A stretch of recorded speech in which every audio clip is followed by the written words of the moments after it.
वक्त गुजर ही जाता है, बस कुछ यादां इंसान दियां जिहड़ियां ने इंसान दे नाल रह जांदियां ने। इसे तरह ना जदों अहमद दे बाप ने कोई इस तरह की गल की ते बहुत ज़्यादा वक्त उस वक्त भी बहुत मुश्किल हुई। ते अम्मी मैनू ना शहर जिथे काम करते हैं ना उन्होंने घर छड्ड आए। तो मैं ना फिर उन्होंने घर 6-7 महीने पूरे मैं उन्होंने घर काम किया सी। ते डबल स्टोरी उन्होंने घर ही 5-6 जी घर दे हैं। तो जाहिर काम करने वास्ते गई हाँ तो उन्होंने मुफ्त का बिठा के तो खवाना कोई नहीं है, भावें जिंज दी भी मेरी हालत सी।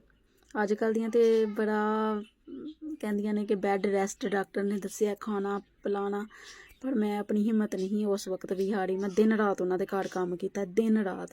तो आखिर वाले दिन भी मैं सारी घर के काम शाम करके तो हस्पताल गई हाँ। तो ऑपरेशन होया, फिर वक्त गुजरिया 6-7 महीने का मेरा अहमद सी।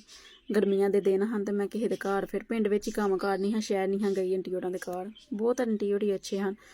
तो मैं सफाई करनी हाँ भी उन्होंने घर की। तो अहमद नूं मैं नीचे बिठाया ही। तो अहमद मेरा मिट्टी दे विच गंदा मंदा मैनूं वेख के इन्ना तरस आया अपने बच्चे ते रोन भी आ गया।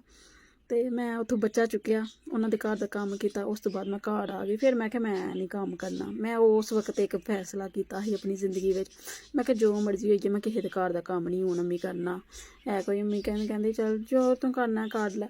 फिर मैनू कपड़े सीन की जाच ऐनी नहीं कोई भी है, क्योंकि मैं किसी उस्ताद कोल बह के जाच नहीं सीखी है।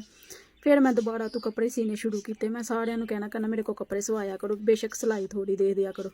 छोटे छोटे बच्चों के मैं कपड़े सीने शुरू किए। कुछ सिलाइयाँ सीधियाँ लगदियां हैं, कुछ डिंगियाँ लगदियां हैं, पर मैं कपड़े सीने शुरू किए। तो कपड़े सींदे सींदे अज मैं इस मुकाम ते हाँ। बड़ी मेहनत की है, अल्लाह का शुक्र है। अल्लाह होर हिम्मत दे, होर मेहनत करांगी। फिर वक्त गुजरदा गया, पर बहुत सारिया गल्लां ऐसियां ने जिहड़ियां हिये भी उस वक्त नूं याद करनी है। तो फिर अल्लाह का शुक्र करनी है। तो इस वक्त नूं याद करनी है तो शुक्र अलहमदुलिल्लाह। बस हिम्मत नहीं हारनी, जो मर्जी होए हिम्मत नहीं हारनी।